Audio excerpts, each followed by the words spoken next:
میرے ایک بابا جی ہیں، میں ان کے پاس گیا، میں نے کہا حضور مجھے بھی ڈر لگتا ہے کہ پتہ نہیں کب موت آ جائے، خوف آتا ہے۔ فرمانے لگے کہ اچھا موت سے ڈرتے ہو؟ میں نے کہا ہاں اب ڈر لگتا ہے، عمر زیادہ ہو رہی ہے، پہلے فیل نہیں ہوتا تھا، اب ڈر لگتا ہے۔ تو پوچھنے لگے اچھا تمہارے ابا کہاں ہیں؟ میں نے کہا وہ تو چلے گئے۔ نانا کہاں ہیں؟ میں نے کہا وہ بھی وہاں چلے گئے۔ نانی کہاں ہیں؟ وہ بھی چلے۔ دادا کہاں ہیں؟ وہ بھی چلے گئے۔ دادی کہاں ہیں؟ میں نے کہا خالو کہاں ہیں؟ چاچا کہاں ہیں؟ میں نے کہا سب چلے گئے۔ تایا کہاں ہیں؟ میں نے کہا سب گئے۔ کہنے لگے تو پھر ڈر کس بات کا؟ بھائی تم بھی چلے جاؤ گے تو انہی کے پاس جاؤ گے نا جہاں سارے ہیں، آدھے سے زیادہ خاندان تو وہاں ہیں، اور جو تھوڑا بہت رہ جائے گا وہ بھی پیچھے ایک ایک کر کے آ ہی جائے گا، تو ڈرنا کس بات کا ہے؟ پھر فرمانے لگے اچھا یہ بتاؤ تمہارے بابا کہاں ہیں؟ خواجہ کہاں ہیں؟ میں نے کہا وہ بھی وہیں۔ غوث کہاں ہیں؟ میں نے کہا وہ بھی وہیں ہیں۔ میں نے پھر ڈر کس بات کا؟ پھر ڈر کس بات کا؟ کہنے لگے ایک نسخہ بتاؤں آپ کو؟ میں نے کہا بتائیے۔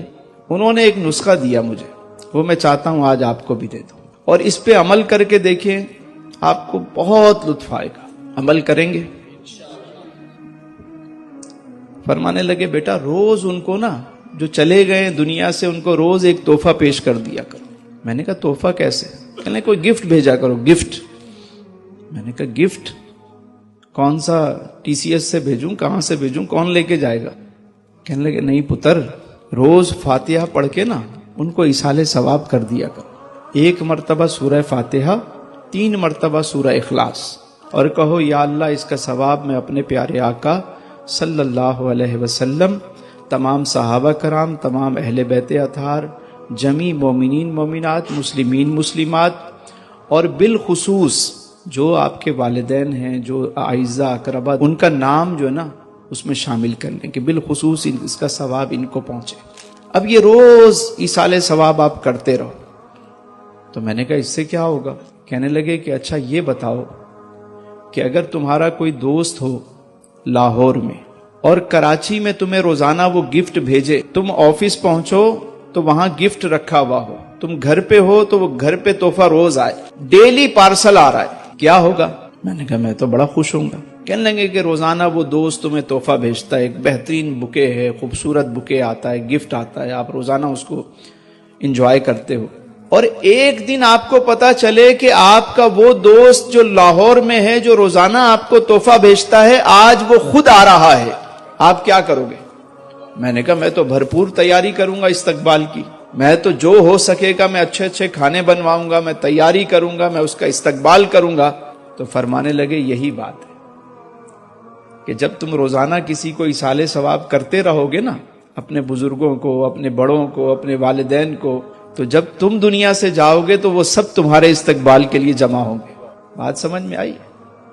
تو روزانہ ایصال ثواب کریں گے، روز کیجیے۔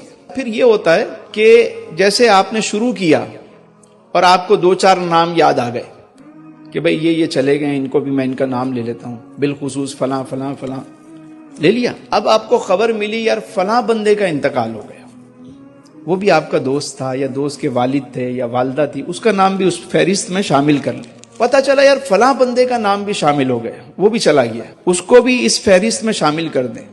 آہستہ آہستہ آہستہ آپ کی یہ فہرست بڑی ہونا شروع ہو جائے گی۔ اس کے گھر والے شاید بھول جائیں اس کو، لیکن آپ روزانہ اس کو ایصال ثواب کر رہے ہوں گے۔ اور جب ایسا بندہ دنیا سے جاتا ہے نا، جو سب کے لیے ایصال ثواب کرتا رہتا ہے، نماز پڑھتا رہتا ہے، نیک کام کرتا رہتا ہے، نیک انسان جب دنیا سے جاتا ہے تو پاک فرشتے، وہ معصوم فرشتے پوری جماعت کی صورت میں آتے ہیں، اس کا استقبال کرتے ہیں، اس کو پورے طریقے سے پروٹوکول سے لے کے جاتے ہیں۔ قرآن کریم کہتا ہے یا ایتھا النفس المطمئنہ ارجعی الی ربک راضیۃ مرضیہ فادخلی فی عبادی وادخلی جنتی۔ اے پاک روح آجا، باہر آجا، اب چلنے کا ٹائم آ گیا تھا۔ تو بڑے طریقے کے ساتھ اس کو لے کر جاتے ہیں اعلیٰ علیین کی طرف۔ اچھے کام کا ہمیشہ اچھا نتیجہ ہے، موت بھی اچھی ہو جائے گی اور زندگی بھی اچھی ہو جائے گی۔ اللہ تعالیٰ آپ سب کو آسانیاں عطا فرمائے اور آسانیاں تقسیم کرنے کا شرف عطا فرمائے۔